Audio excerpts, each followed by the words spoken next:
Today on the No Sitting on the Sideline Dad podcast, episode number 61, what does persuasive communication, international adoption, being a dad, also unleashing your superpowers have to do with each other? This is going to be interesting. Next on the podcast, let's do this.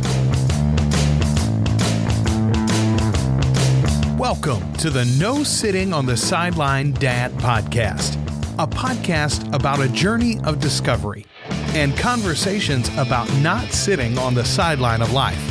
Let's get involved. Here's host Joe Foley. Hey, welcome to the podcast. Hey, my name is Joe Foley. I want to really say thank you for being here. And this is your first time? Hey, welcome. Welcome to the podcast. I know with Netflix, YouTube, you name it, you have a lot of other ways of entertaining yourself when you take time to listen. I really appreciate it. Thank you. I know this parent stuff, this dad stuff's not easy, so I really appreciate you. I'm not an expert. I'm on a journey just like you, taking one day at a time in this crazy world. We're coming up on Christmas, and I just want to say thank you for listening to the podcast. I really do appreciate it. And you taking time, it really means a lot to me. It made me think how much I really do appreciate my friends, my family, at this time of year. Next up, my interview with Jeff Tippet, author, speaker, father, entrepreneur. I really had fun with this because of the superhero talk me and Jeff had. Jeff has great stories. He explains the difference between persuasive communication and manipulation. I know, persuasive communication and manipulation sound like they go with each other, but they really don't. Persuasive communication can be used in different parts of your life, like being a parent, or in your work, or you want to persuade somebody in an international adoption. Jeff has some great examples how to use persuasive communication to help him and his daughter when he went for adoption in Haiti. He gives tips how to teach children good communication skills.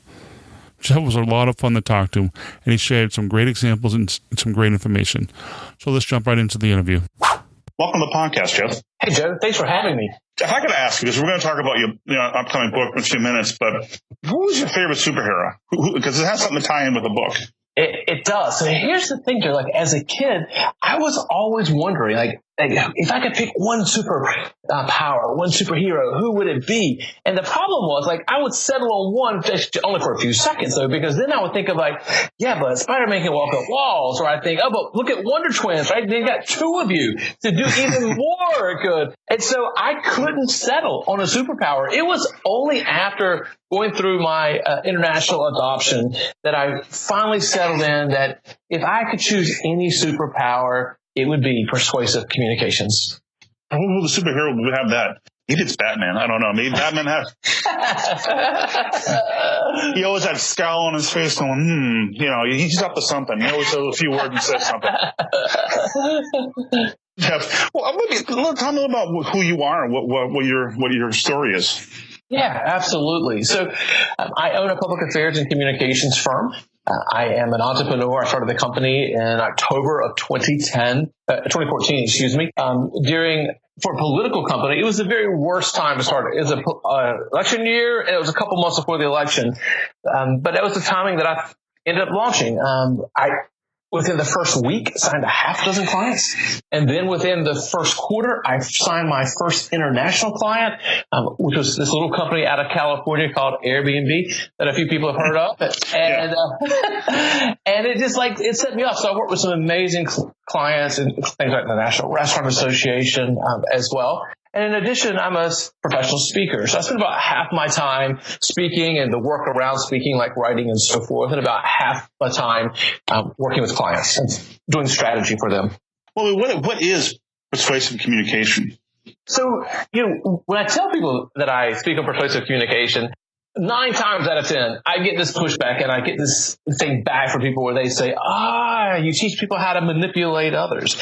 And oftentimes people do think that. They equate persuasion with manipulation, and they think it's exactly the same thing, and it's really not their fault, especially if you've gone through sales training and things like that. You've been taught that you're persuading or that you're influencing, but in actuality, you're receiving tips on how to manipulate others. So I like to start in talking with people to help them understand what manipulation is and what persuasion is. Because once we understand the difference between these two, I think light bulbs starts to go off for people and they begin to realize, yes, persuasion is where I want to be. So when we look at going back to the definition of all of this, manipulate means this. It means to control or to influence, like a person or a situation, and to do it cleverly, to do it unfairly, to do it unscrupulously. So that is basically what we're saying is we're trying to move people and we're trying to make them do something, but we want them to do it for our benefit and for our good and what we're after. Now, contrast that, if you will, with persuasion. Persuasion means this. It means to cause someone to do something, but through reasoning or argument. And the word argument here is not the political discourse that we see today. It is like the truest form of the word argument, where one person says, well, this is where I am, and the other person says, well, this is where I am, this is what I believe. And so over time, through a sustained effort, that what ends up happening when you listen to the other person, when you understand their needs, what they're after, where their limitations are, you know what it is that you're trying to accomplish, and you find that common ground where you guys are both at the very same place, then that's persuasion. And I look for two magical words in any conversation that I'm having. If it's with a client, if I'm trying to close a deal or getting the deal signed, when it gets to the very end, I listen for two words. And these two magical words will tell me if I have manipulated or I persuaded. And that's hearing them say, that's right. So when we finish and they look at me like, hey, Jeff, that's right. This is the way to go. We can do this. When it comes to that point, I know at that point that I have persuaded them, right? I have brought them over to the perspective. We found that common ground that he or she believes it for himself or for herself. And at that point it is persuasion and not manipulation.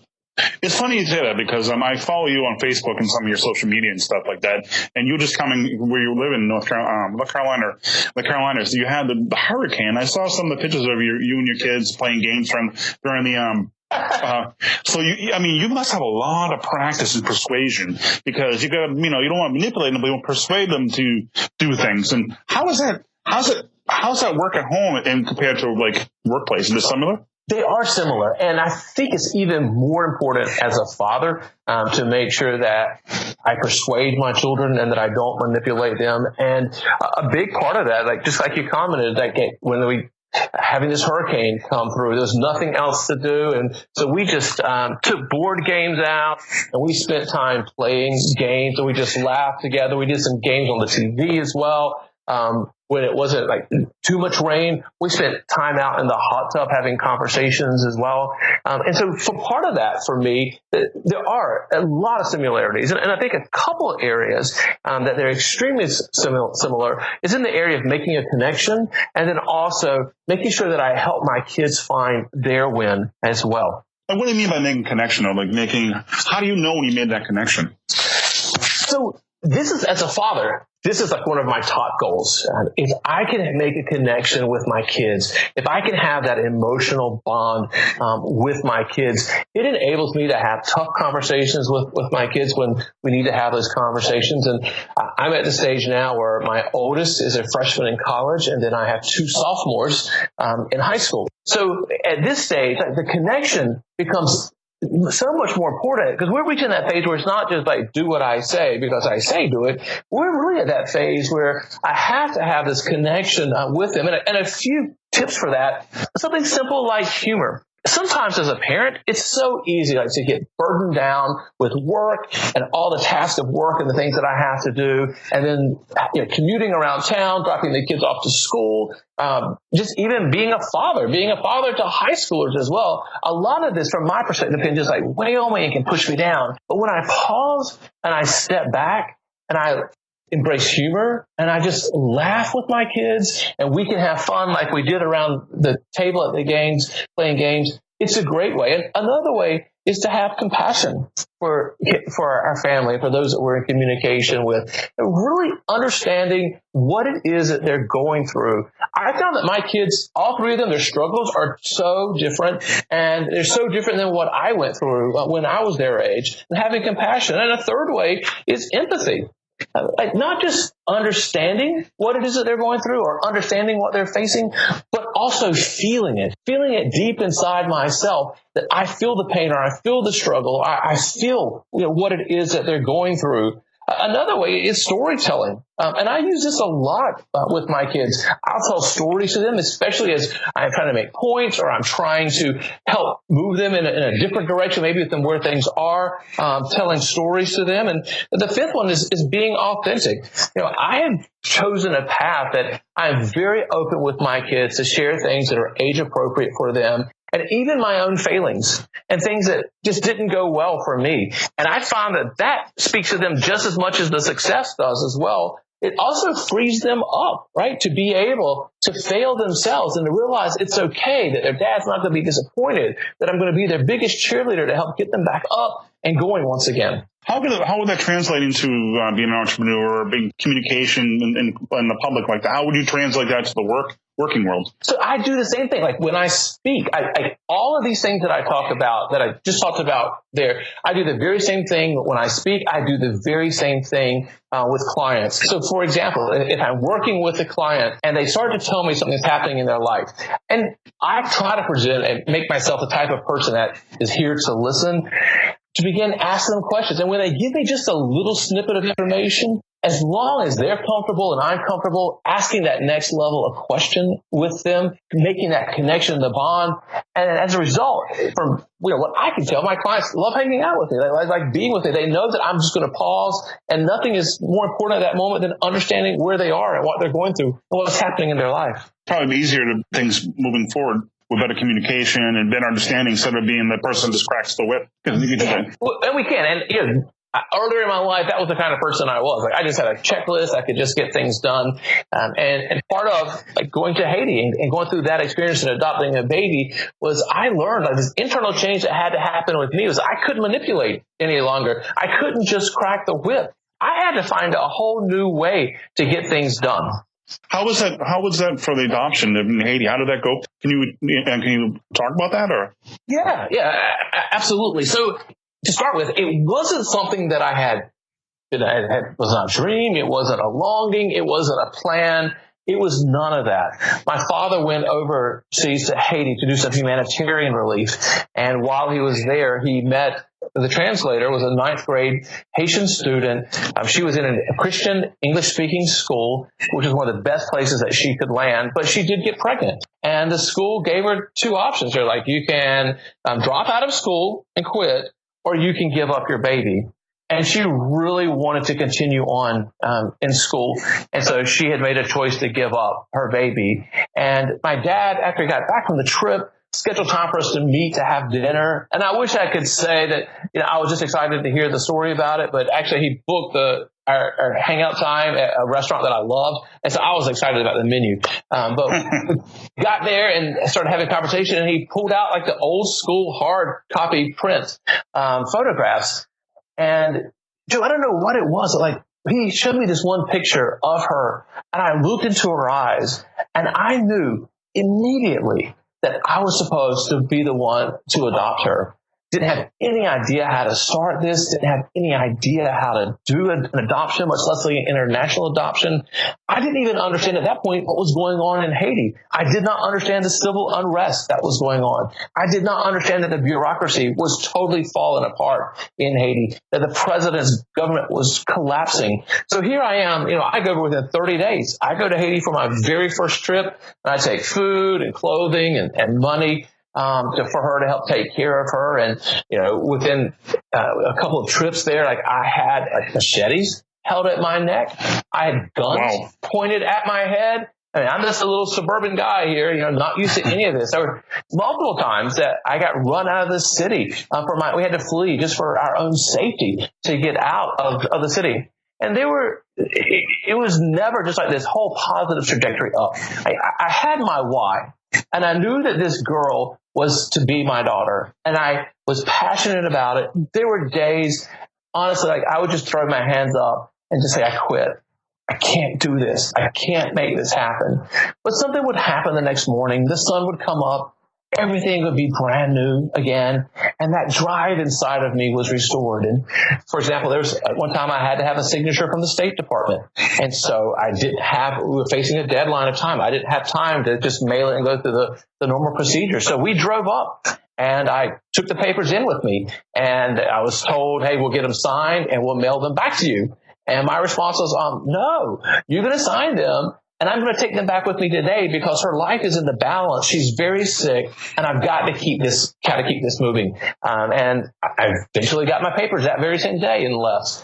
There was a time when there's an office in Haiti that I needed to have a signature, and my attorney emailed me and said, Jeff, the office is closed. I don't know when it'll ever be open. I think your adoption is over. I don't think we can do this. I'm like, you know what? That's okay. I'll be there. So I booked a flight. I went over and I stayed with my attorney in his house. And every day for several weeks, I would get up and I would walk to that office and I would just sit outside the door. And I would sit there hoping somebody would show up day after day after day. And so finally, someone did happen to pop in, at which point I was able to go in and have a conversation and learn a little bit about persuasion versus manipulation until I finally got that document signed. So what was like some of the red tape though? What was, besides them not showing up in the office, what kind of red tape do you have to go through? So there was one of the biggest ones happened at the very end of the adoption. So we had completed the entire adoption. I had her in my arms, and she was sick. She was crying. She was vomiting. She had diarrhea. And I go to get a visa to get out of the country, and I was denied. The American government denied me a visa to take her out, even though the adoption was completed on the American side and the adoption was completed on the Haitian side. They denied my visa and were requiring of me to get a DNA test from the biological mother and the baby to prove that this was the mother who actually gave up this baby. That was going to take 6 to 8 weeks. And I'm just standing there holding her. And so I called back to the States, and we get a call to someone who was the senator, one of my senators at that time, and explain what was going on. The office didn't work with it. And I called the embassy back about 2 hours later, and they said, hey, your senator called. This is all worked out. You show up tomorrow morning, bring these like 2 or 3 documents, and you're going to be out of here. You're going to be done. Oh, that's at least great that senator helped you out and move the process much quicker for you. I could have done it. It was like one of those things that I couldn't have done on my own. But by explaining to the senator's office what was going on, how sick this baby was, and what was happening there, and how I was trapped. And at that point, like I had custody over. I mean, I couldn't even leave. And I had a new baby at home that happened to be the very same age, and I had someone who was a baby that was turning 4, a young kid that was turning 4 as well, and their mom here in the States. And I'm stuck in Haiti holding this baby. I can't leave. Oh, wow, it must have been a scary situation, and must have been really frustrating too at the same time. It was scary. It was frustrating. But again, it helped me to begin to understand that, like, for example, when I talked about the office that I went to that was closed, when I first started talking with the person, I was really just trying to get through my checklist. I was trying to manipulate. I was just trying to get this done.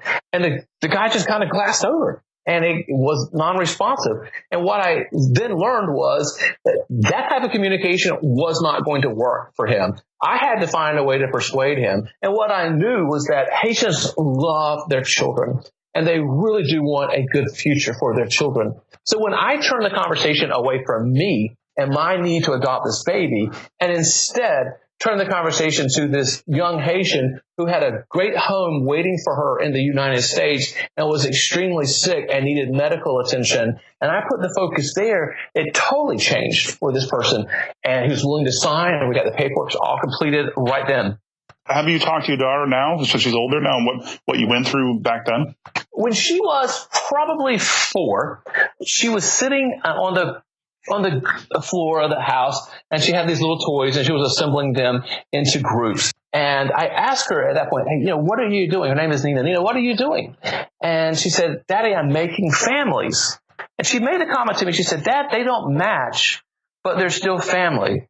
Just like I don't match, but I'm still family. And at that young age, I knew that she got it. Now, since then, she's had a chance to meet one of her biological uncles. She's also had an opportunity to have dinner and meet her biological grandmother as well. Oh, wow. And I recently, through a move, found like all the adoption paperwork as well and pulled all that back out. She's in a place right now where she's just comfortable where her life is. And she doesn't ask questions and doesn't seek anything in that space, which my decision was in this was I wanted her to have knowledge, have access to information when she wanted it, if she wanted it. So I've been very clear with her that if you ever have questions, if you ever want to know anything about any of this, if you want to see your paperwork, if there's anything you want to know, it's all there for you to know. And if you never want to see it, that's fantastic as well.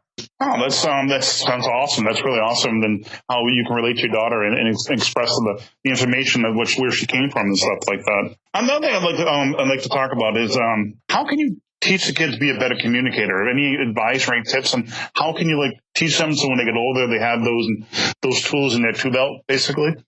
One of the biggest things that I do for my kids is to help and to prompt them to be social in their life. So with that, we're inviting friends over to go to the pool together, or for me to take them to the movies, or to do things together. So I prompt early, and I also prompt them to have conversations with older people, with adult figures as well. And now that two of them are doing some part-time work as well, they have that opportunity. So we talk through that as well. So encouraging them in these relationships and putting themselves in a place where they can have those conversations, and then modeling for them as well, like my willingness to be authentic with them about the things in my life. That's a good way of doing it. I mean, I don't know how you do when your children were younger, but I talked to my son like I talked to a normal person. I didn't go, Google Gaga.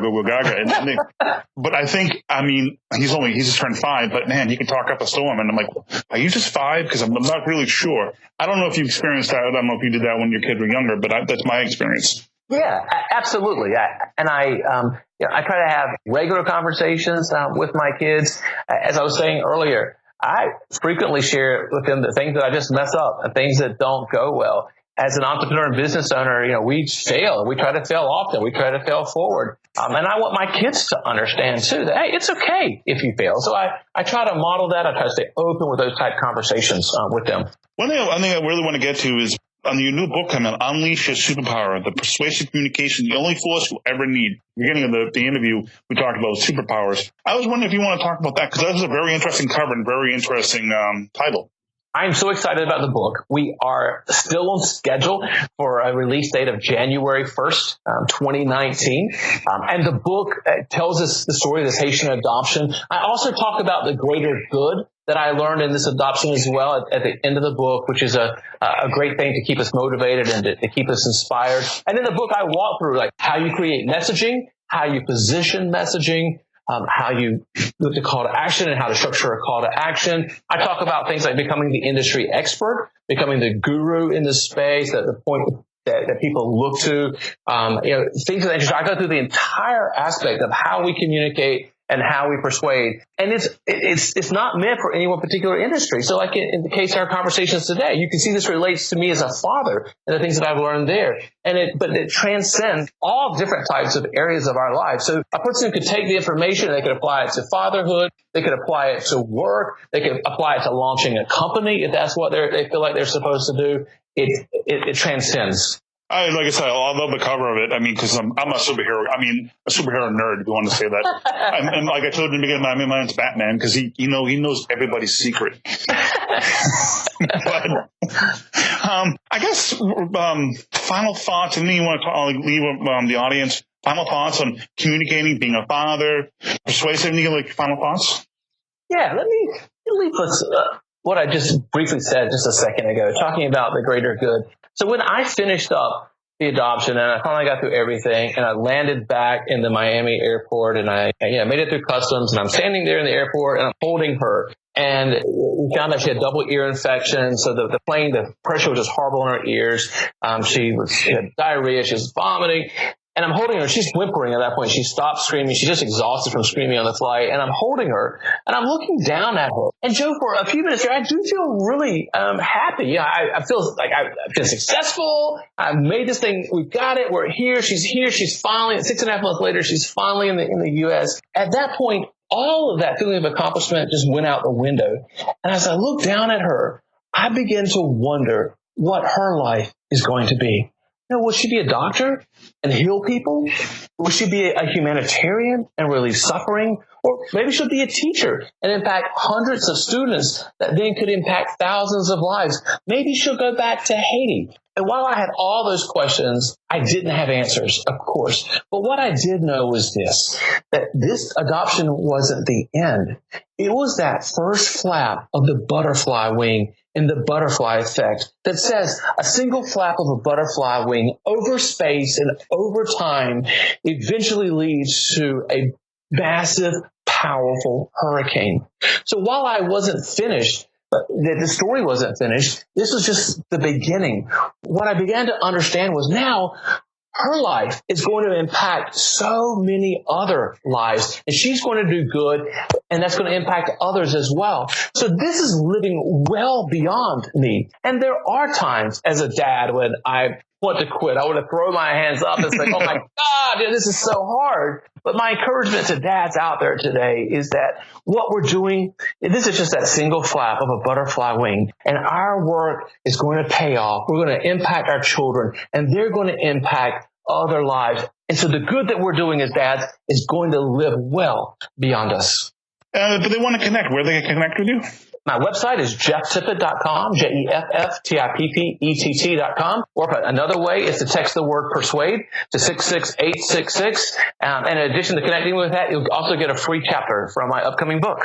Awesome. And all the links will be in the show notes today and what we've talked about today. Jeff, thanks very much for being on the podcast. I really do appreciate it. Thanks, Joe. I had a great time. Thanks for the opportunity. Well, that's all I have for this episode. I want to thank you for joining me on the No City on the Sideline Dad podcast. I want to thank Jeff Tippet for being a guest on the podcast. You can find more about Jeff over at jefftippet.com or also unleashingthesuperpower.com, where his new book is coming out soon. You can find all the information about this new book over at unleashingyoursuperpower.com. All the things we talked about on the show, you can find nocityonthesideline.com/61. I'll put all the links there for you. So when you have a chance or opportunity, you want to look up Jeff, links will be there for you. Please comment on the podcast. All comments help improve the podcast. All links I said will be in the show notes.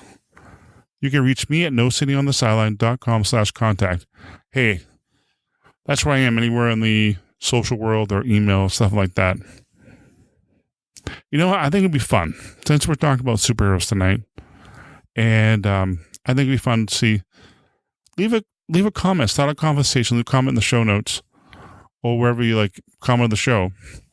Who is your favorite superhero and why? It'd be fun to hear that.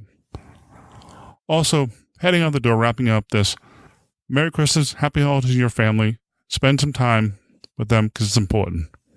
Until next time, take care. God bless. See ya.